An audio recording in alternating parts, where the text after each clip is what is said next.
తెలంగాణ, హైదరాబాద్ నకిలీ డాక్టర్లకి అడ్డాగా మారింది. కాసులకు కకృతిపడి కొందరు రోగుల ప్రాణాలతో చెలగాటమాడుతున్నారు. ఎస్, ఇది నిజం.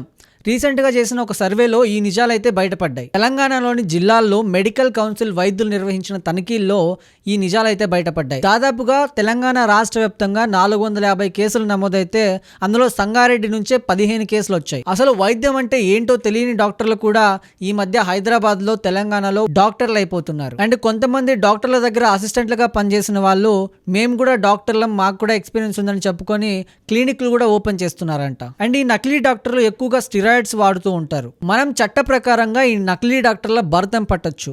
అది ఎలా అంటే ఎన్ఎంసి చట్టం 34-35 ప్రకారం ఇలా నకిలీ డాక్టర్లు ఎవరైనా ఉంటే వాళ్ళకి తప్పకుండా శిక్ష పడుతుంది. అండ్ ఈ నకిలీ వైద్యుల పట్ల చాలా అప్రమత్తంగా ఉండాలి. ఎందుకంటే వాళ్ళకి ఎలా వైద్యం చేయాలో కూడా తెలియదు.